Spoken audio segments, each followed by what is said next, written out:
Good morning. I am Misty Head. I am the face behind School Counselor World. Today I'm going to bring to you the first of our training series on trauma-informed care for educators. I was trained by the Center on Trauma and Children through the University of Kentucky. So thank you for your resources and your training because they provided an amazing training for us.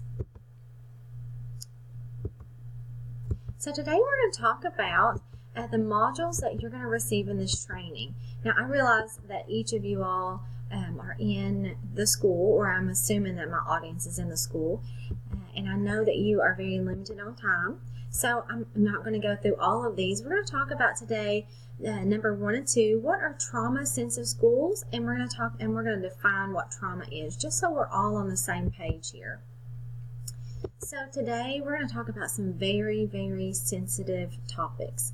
So I just want to give a self-care alert. If we talk about something and it really starts getting to you, you know that you need to step out and take a break, pause it, come back whenever you feel like that you can finish up this video.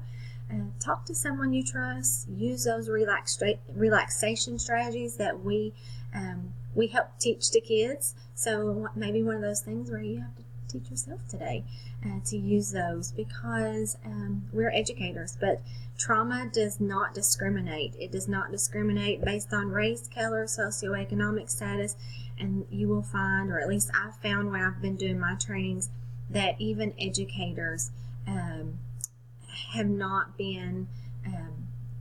have been exposed to trauma. And so sometimes that brings to us, whenever we're having to listen to what trauma is, it brings that anxiety and triggers those events back for us. So make sure you take care of yourself as we're going through this training today. So the first thing I want to talk about is forgive yourself for not knowing what you didn't know before you learned it. Today we're going to cover a whole lot of content, and there's going to be information in here that you're going to know, that you already know, and there'll hopefully be information in here that you didn't know. That's why you're here today, right? And so the purpose of today's training is just to make sure that we're all on the same page as far as what is trauma, what is a trauma-sensitive school, and to help us all be aware of these mental health issues that are alarming our state and our nation. And not just that, but it extends all over even to our world. So when I was a classroom teacher about 15 years ago, I never had to deal with these severe behaviors that I've dealt with as a counselor. I never had a runner. I didn't have a biter. I didn't have any kids that kicked at me or that completely wiped off my desk because they were so angry. I never had a kid to spit at me. The worst case scenario that I ever had was a child, whose parents were going through a divorce. Maybe it was an ADHD child, an undiagnosed ADHD child, or a parent, or special education students of some kind. But I never dealt with, when I was in the classroom 15 years ago, I never dealt with these severe behaviors that I dealt with as a school counselor. Could it be because I was in the classroom and those kids weren't brought to me? Possibly. But I do think that the trend of trauma is becoming so large and so heavy for a variety of reasons that, I think many educators that have been in the system for a long time will agree that for the most part, we did not see those type of behaviors years ago. And so it wasn't until I became a school counselor that I started experiencing those behaviors. Since I became a school counselor, in the last 10 years, I've had to deal with behaviors that I wouldn't have known how to deal with whenever I was in the classroom. And had it not been for the extensive trainings that I've learned on trauma and behaviors, I wouldn't know how to deal with those kids with disabilities that we see, the emotional disabilities and the trauma that kids have had. Since I've become a school counselor, I've dealt with kids that are runners. They've ran out of the school. They ran down the railroad tracks from us. I have had to chase them. I've been severely bitten. I've had to clear out a room because we had kids that were wiping out off the desk and everything was getting slung and hit, thrown at children. Kids have thrown chairs before, and so I had a child one time that would eat goldfish, live goldfish, out of the fish tank. And in the last 5 years as a school counselor, I have dealt with kids that have been locked into cages as infants. I have dealt with kids that have been locked into rooms, severely malnourished, that they said if even a cracker, if somebody given them a cracker, that their stomach would have exploded. I've dealt with kids that have been hit between the eyes with steel beam poles, that have been diagnosed with traumatic brain injuries, with kids that have suffered from shaken baby syndrome, where their head was banged so severely that their brain was bleeding as an infant. So I have a history of dealing with these kids, so I know what those behaviors look like in the classroom. And we're going to talk about today, today we're only going to talk about what is trauma, but eventually we're going to get to talk about what do those behaviors look like in the classroom, how do I help with those behaviors, and how do I help teachers deal with those behaviors. So I really hope that you'll come back for week after week for this series. I'm trying to chunk this series so that you are able to get all of it in. I know it's really hard as a school counselor for you to sit down for hours of a training at a time. So I'm hoping that you can sit down and listen for 30 or 40 minutes at a time, maybe on your planning period, and we can do this week after week, and so that hopefully you can get the training that you need. Okay, so just remember that everyone in the classroom has a story that leads to misbehavior or defiance. 9 out of 10 times, the story behind the misbehavior won't make you angry. It will honestly break your heart. And it goes back to when I've learned about the behaviors of those children that I've dealt with. Whenever they are clearing out a classroom, I'm having to clear out a classroom because they're throwing chairs at other students, or they're throwing chairs just to be throwing chairs, or they're wiping off the teacher's desk because they're in an angry rage. I know the history behind those kids, and I know that the children do not know how to express and put into words what they're feeling. They are only able to act out. And so when you learn about what they've been through, it really helps you understand and cope with why they're doing the things that they're doing. So just remember that all students come to school with unmet needs. Most students have the ability to delay these needs. We're talking about the kids that come from healthy homes, that learn how to regulate their emotions. Most kids can regulate their emotions, but some children focus on nothing else until those needs are met. So I encourage you to meet the needs early of those kids so that it doesn't consume your time fighting their needs. And so the choice is yours. I like this little phrase by Joshua Dickens. It says, "I woke myself up because we ain't got an alarm clock, dug in the dirty clothes basket because ain't nobody washed my uniform, brushed my hair and teeth in the dark, because the lights ain't on, even got my baby sister ready, because my mama was at home, got us both to school on time, to eat a good breakfast. Then when I got to class, the teacher fussed because I ain't got a pencil." And I know I can see a show of hands of how many of you have experienced kids that get to school and then the teacher fusses because they ain't got a pencil. And so it just breaks your heart. It's one of those things where you can choose to pick your battles. And, I can just imagine this kid, he feels so successful getting himself up. He's found some clothes to wear. His uniform wasn't washed. His hair, he had to brush his hair and his teeth in the dark, because mom and dad was either still in the bed, or maybe mom or dad, or maybe neither parents are home. And so even got his baby sister ready because mama wasn't home, and got both of the kids to school on time. And he even got to eat a good breakfast to start his day. So the little minute thing of not having a pencil just probably made him deflate and feel so unsuccessful after he had accomplished so much by that time of morning. So today we're going to talk about what are trauma-sensitive schools. I know that this is kind of the words that are floating around in schools right now are trauma-sensitive schools, and you may wonder, well, what does it mean to be a trauma-sensitive school? And we're going to talk about that today. Trauma-sensitive schools understand the impact of trauma. We're going to talk about what trauma is. And I've said from the beginning, when I do every single one of my trainings, is that we're training our mental health people. We're training our school counselors on trauma and how to respond to trauma. But also our teachers and our bus drivers, they need to be trained on being a trauma-informed school. They're usually the first faces that see these kids of the morning, especially our bus drivers, or if a kid gets dropped off to school or walks to school or rides her back to school, the person that's on bus duty or the lunchroom ladies are the first people that see these kids. And we don't need to keep this training to ourselves. We need to share this wealth of information so that the first people that our kids see that have been exposed to trauma, they know how to respond to those types of kids. So we're also going to talk about when we become a trauma-informed school, how do we integrate that into our planning?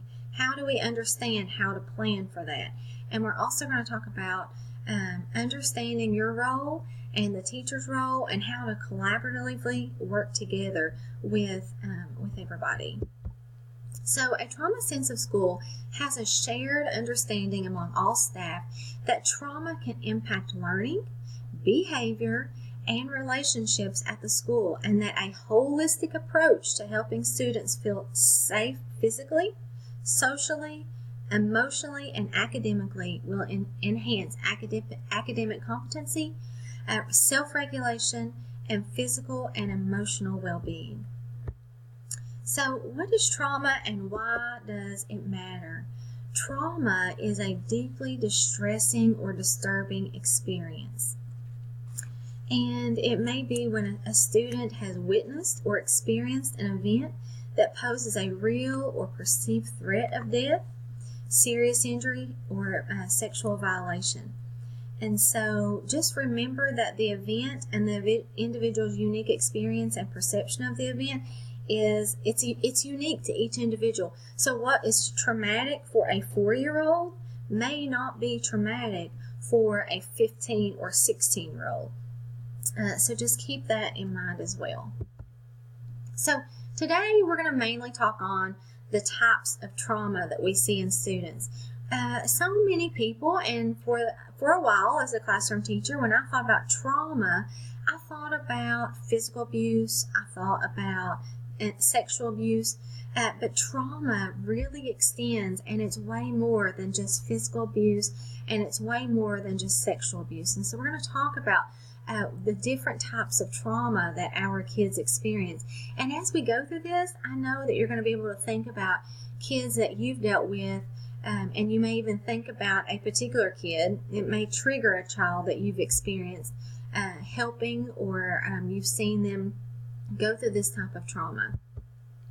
So the first one we're going to talk about is emotional trauma. Those are those verbal put downs, the abuse, humiliating kids, threatening kids, having control over kids, and neglect and lack of attachment. And here's another thing that I did not mention to you. I keep referring to the students and the kids, but this may trigger events that happened in your life as well. And so you may be able to relate to what I'm talking about. You may have experienced this type of trauma during your childhood or even your adulthood. And it never fails whenever I do this training to educators, like people that I have worked with, people that are in the school system, or people that work with the school system. Every time I've ever done this training, either somebody has to walk out of this training because they just can't handle it, and these are educators, including school bus drivers, lunchroom personnel, certified, classified, it does not matter. it does not matter what your role is in the school. At some point, it affects you, or you can probably relate to this. And so we're talking about emotional trauma, also complex trauma. And complex trauma is when we exposure to multiple traumatic events. So it may be emotional trauma, it may be sexual trauma, it may be lack of having those physical needs taken care of, food, lack of food. One time I had a child that the mother had so many kids that she didn't have room to let everybody sleep in the trailer. And so the kids, the siblings, would all take turns of who got to sleep in which bed. And then they had an outside storage building, and they made some beds out there. So the kids that were out there, if they had to go to the bathroom in the middle of the night, they would always take a bucket with them, and they would use that bucket to use the bathroom in the bucket during the middle of the night. So also sexual trauma, which is sodomy, unwanted touching, pornography, rape, human trafficking. And oh my goodness, is human trafficking not becoming so prominent? I don't know about in your area, but in our area, it is a really, really big deal. And as a matter of fact, a student in our area just was on the news a couple months ago for being exposed to human trafficking. And so it just so happened that the last trauma-informed care training that I did for a group of educators, the school counselors for that school, was in this training, and we were talking about what had happened to this child, this high school student, when she had been trafficked, and they found her about 3 hours away from here in the back of a U-Haul with a man. And so they had plans. They were taking her north and had plans on taking her out of the country to sell her, but in the meantime she was being sexually abused in the back of the U-Haul. It was this extremely sad topic, and that's not the only time human trafficking has happened in the area that I live in, and it's a pretty rural area, so it completely surprises me. We've had I know of 2 more issues of human trafficking in our area, so be on alert for that, because it's happening to our kids. The other type of trauma is grief. Kids, just think of how many kids their parents go through a divorce. I mean, the rate for a divorce is so high. And those kids that suffer because their parents aren't able to let the kids be the neutral party. And I've had to deal with that a whole lot, where one time it got so bad where the dad would try to sneak into our school and take pictures of the little girl in her classroom, and he would try to get her out of her classroom. Thank goodness we were able to intervene before it got out of control. But I think you all can probably think of at least one child that's had to go through that you've dealt with, that's gone through a really bad divorce situation. We think of grief, we think of loss. Those are types of trauma. Refugees, I mean, this is becoming a really big topic in our country. Think of the kids that have been displaced from their country, or separated from parents or their loved ones during the time that they're trying to find safety for their family. So this is a type of trauma we're starting to deal with, that we have never, as school counselors, had to really deal with this unless it was kind of isolated incidences. I'll say that. Violence. This is the physical violence, gangs, school shootings. Oh my goodness, school shootings. I think we all just cringe at the thoughts of those school shootings, and all of the training that we're having to go through because of those school shootings. Bullying, fights, the terrorism that's happening in our schools. Disaster. We don't think of disaster being a trauma that we have to deal with, but think of the parents or the students that they have to leave their home because their parents lost their job, they don't have enough money, they've lost loss of loved ones or personal belongings that happen from disasters. Also, and the last one we have is medical.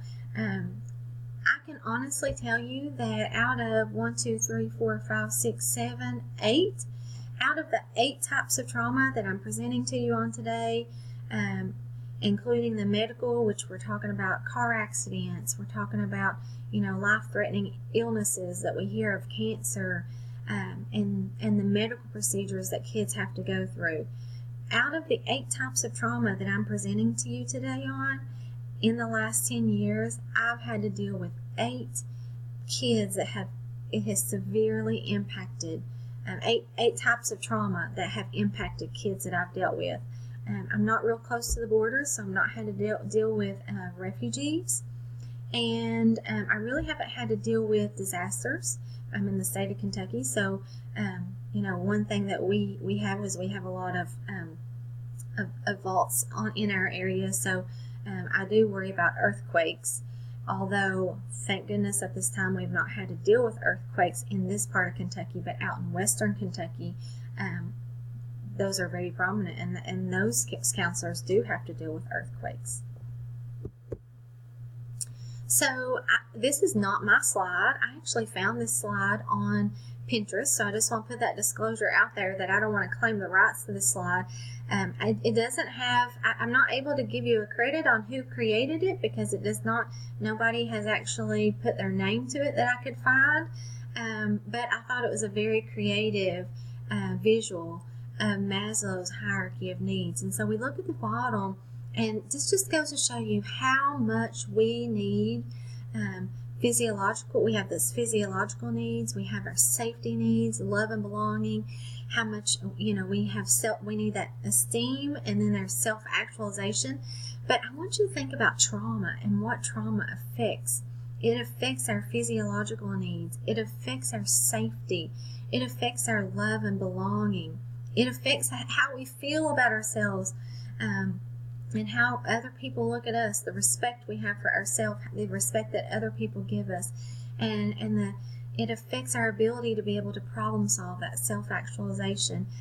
So trauma impacts every part of Maslow's hierarchy of needs. But I want you to look particularly today at safety. In this triangle of how much we need things, look how much space that safety takes up. Guys, if we cannot help the kids that are experiencing trauma, if we're not able to help them, how do you think they're able to think and concentrate at school, to learn their multiplication facts, to learn how to comprehend during reading time, to learn all of these things that we expect them to learn when their basic needs are not being met? If I were a kid that had been through trauma, I could see myself daydreaming and thinking about what's going to happen when I get home, or what happened last night, reliving those memories of what happened last night all throughout the day. That's trauma. If we don't start addressing these mental health needs, then we're not able to raise test scores, we're not able to help our kids their emotional self-being. So this is so important. This is so important that we really learn this. Today we're going to watch a video on complex trauma. This is going to come to the end of today's series, but I really want you to watch this. This is on Patrick Willis. Patrick Willis was a linebacker for the San Francisco 49ers. Patrick reminds me of the face of kids that I service, because Patrick grew up in Tennessee. I'm not far from Patrick. I'm in the state of Kentucky. And I think as you watch this, I think you're going to be able to relate to, you're going to be able to think about a student that reminds you of Patrick. At least in my area, I was able to. I'm going to have to end the show so that I can play the video for you.